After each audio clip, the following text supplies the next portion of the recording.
Good evening, everyone, and this is Skittles here, bringing you another standard deck tech. This time we're going to be bringing you black-white zombies. As you know, zombies did really well in the Pro Tour. Mono-black zombies came first. Black-white zombies hit the top 8. The only slight difference in my deck is I'm running the Mimics and the Binding Mummies in the sideboard. I'll explain as I go along. Creature base is, in my deck, is 22 creatures. We're running 3 Dread Wanderer. Dread Wanderer is an awesome 1-drop. Although it comes in tapped, you can pay 3 at sorcery speed. If you have 1 or less card in your hand, you can return him back on battlefield tapped from your grave. He's the only reoccurring zombie we have in the deck. A lot of people, when they play counter spells, tend not to counter him because of how easy it is to bring him straight back from the grave. We're running 4 Crypt Breakers. 4 Crypt Breakers, in my opinion, is a must. 1-drop, 1/1. Pay 2 to tap it, discard a card in your hand, and you create a 2/2 zombie. You can tap down 3 untapped zombies you control, lose a life, and draw a card. He's crucial because he's what helps you gain life, gain draw when you've got nothing in your hand.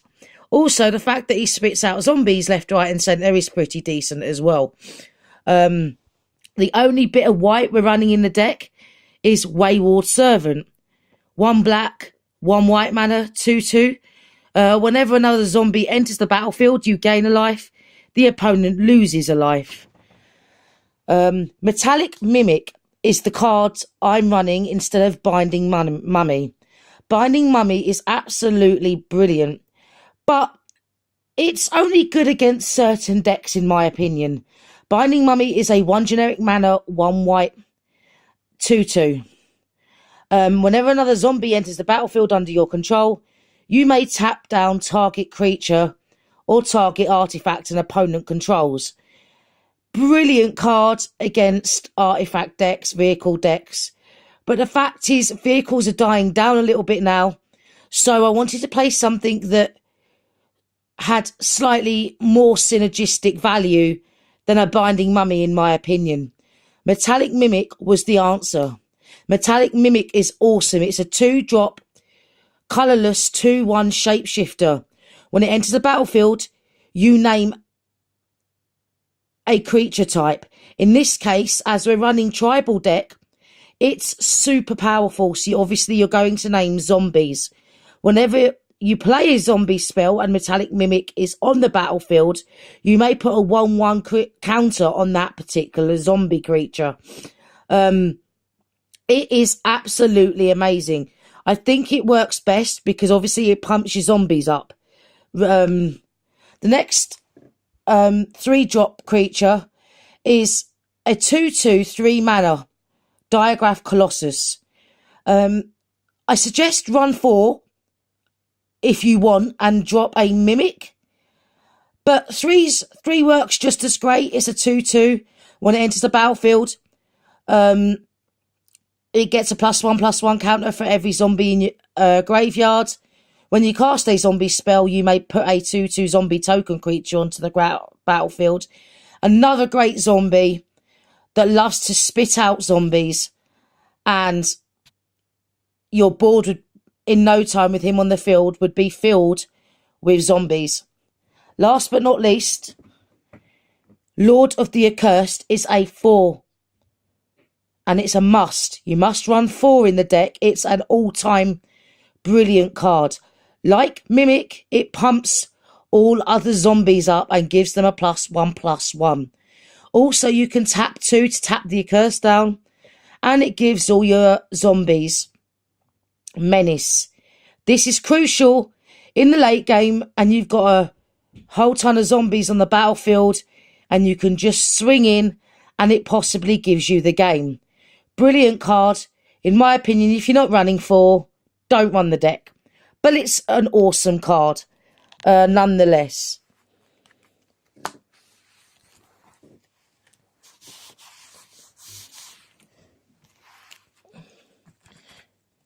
Next, we have enchantments. The only enchantments you need to run in this zombie deck. 4 Liliana's Mastery. It's a 5-drop. It's a must for 4, and it's bloody brilliant. Again, it pumps the zombies up, giving them +1/+1. Also, when the Mastery enters the battlefield, it creates 2 zombie tokens, which gives you more blockers or more attackers or whatever you want. But running 4 Liliana's Mastery is excellent in a zombie deck. We go to instants and sorceries. In my deck, I'm running 4 Dark Salvations. It's a brilliant removal. Double X and black.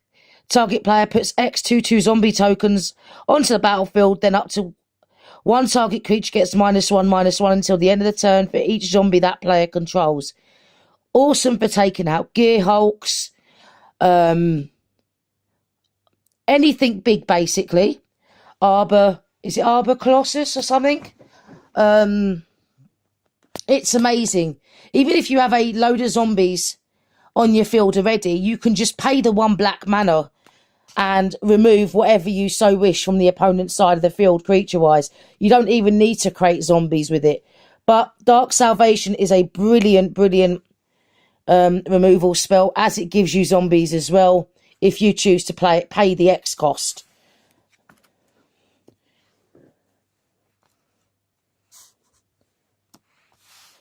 For instance, we run 4 Grasp of Darkness. I was running Murder. Murder's brilliant. It gets rid of most things, but it doesn't get rid of things with Indestructible. So I suggest running 4 Grasp of Darkness. It's a brilliant card, and the majority of people are playing mono black zombies, mono red decks. It gets rid of most of their creatures, and it just surpasses Indestructible as well. So that's what makes it slightly better than Murder in a way, and it's only a 2-drop to cast.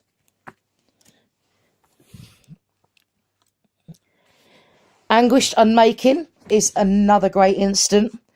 Exile target non-land permanent. You lose 3 life. Gear Hulks. Anything basically. Planeswalkers. Anything that deems a threat with you, towards you, just exile it. Even though you lose 3 life, you gain that life back again later on in the game. But it's well worth putting 3 of these in the deck, as they exile pretty much everything, except for land. Running 3 in a deck is a must-have if you're running white.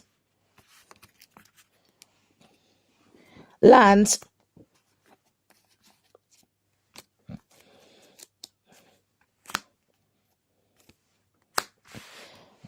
For Concealed Courtyard. Black-white land from Kaladesh. It enters the battlefield tapped unless you control 2 or fewer lands. So if you manage to get one of these in your opening hand, you can play it untapped.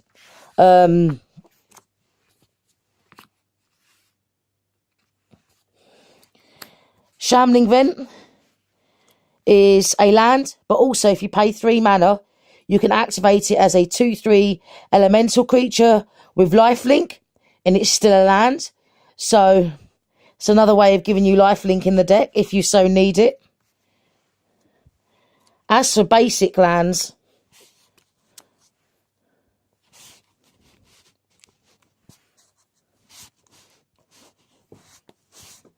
we're running 9 Swamp,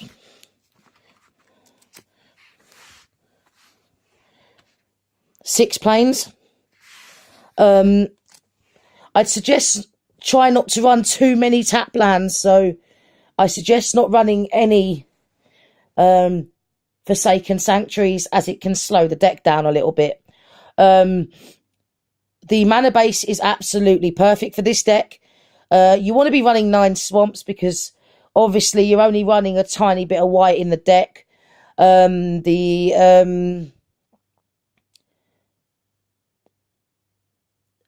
Dual lands that you need are the Concealed Courtyards and the Shambling Vents. Shambling Vents gives you lifelink. Concealed Courtyard is just good. If you try running too many tap lands, slows the deck down just a little bit and you can't get your creatures out fast enough. Sideboard. So what do you run in a sideboard? Well, that's down to you, and that is down to your current meta and what people are playing. I can't gauge what you should run in your sideboard, but my sideboard consists of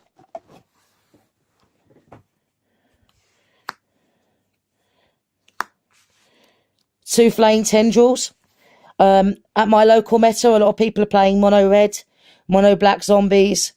Basically decks with a lot of 2 or less creatures. Flame Tendrils is excellent. If the cards get destroyed, they get exiled instead. So just like a miniature board wipe.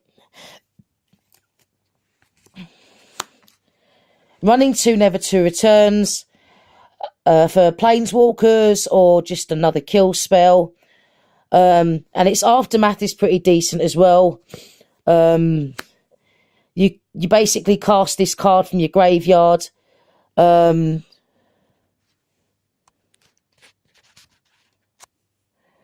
And exile a target card from either your opponent's grave or your grave and create a 2/2 black zombie. So that runs nicely with the zombie theme.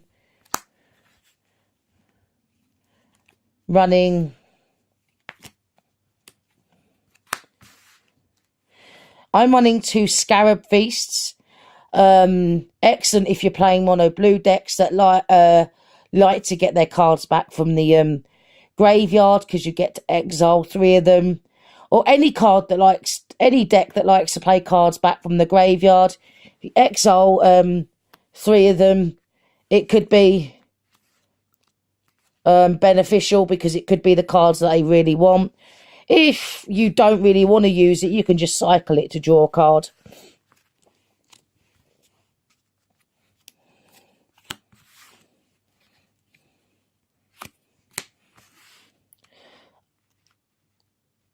Oh, really sorry, I forgot to unproxy the Transgress the Mind. I do have another one. I'm running 3 Transgress the Mind. People like to run 3 Lay Bare the Hearts. I respect that. Lay Bare the Heart is brilliant. I've always liked Transgress the Mind. Some of the meta going on, you could get rid of like Unlicensed Disintegrations, Gear Hulks, anything really. So I prefer to run Transgress the Mind, but Lay Bare the Heart's just as good.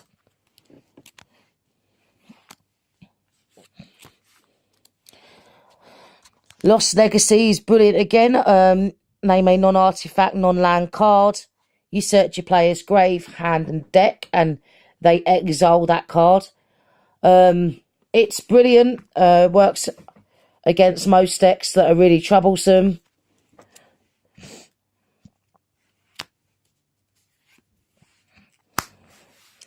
More removal. We have 2 Declaration in Stones. If anyone's running a token deck, like Mono Black Zombies, for example, it gets rid of all their zombies. If someone's playing a Mono Blue deck and all they're running is Gear Hulk, gets rid of their Gear Hulks and exiles them. Pretty much, it's a brilliant card in matter of speaking. Yes, it gives them a clue. That's the only downside, is they get to draw a card, but it's an excellent removal spell. And in my sideboard, we are running 2 Binding Mummies. Binding Mummies are for the matchups that do run a lot of artifacts, do run a lot of things that need to be tapped down. Binding Mummy is very good. It works in conjunction very well with the zombies. You tap 2, play Binding Mummy. Tap 3, play Diagraph Colossus. And then tap down one of their creatures. Then you play another zombie. Diagraph Colossus spits out another zombie. So you tap down 2 more of their permanents, and then you could possibly swing in. It's a brilliant card. It's only a common. Don't get me wrong, it's wonderful. But I only like to run it in certain matchups. But you're quite free to run it in the main deck if you so want to. And if you do, 2's an okay number in the main deck. But I prefer to sideboard it in depending on what sort of matchups that I'm coming against. As I said, the sideboard is merely my opinion, and it's what I go against in my meta that I build the sideboard by. The sideboard is not set in stone, as I don't know everybody's meta and everybody's game where they are. But at the moment, the sideboard is how I'd like to run it. You can make changes to your sideboard any way that you want. This has been Skittles. This has been a black-white zombie deck tech. Comment down below for any questions or queries. Oh, just one more point. I tried to run Anointed Possession. Anointed Possession is brilliant. It doubles your tokens. It's too slow, in my opinion. You want an aggro deck, you don't run too many enchantments. Liliana's Mastery is perfect. It spits out zombies, pumps up your creatures. Anointed Possession, 80% of the time, does not work well because you've either played all your zombie producers before the card comes out, or it's just a wasted card in your hand and you'll end up discarding it to Crypt Breaker in the end anyway to make another zombie. I suggest if you want a quick aggro deck, mono black zombies. If you want slightly mid-range, black-white version of the zombies. But Anointed Possession, in my opinion, slows it down a little bit because by turn 4 you want to be doing other things instead of playing an enchantment and wasting all your land. But that's just my opinion. I hope you like the deck tech, guys. Subscribe. Comment down below if you have any other ideas. Good luck with your current standard events. Peace out.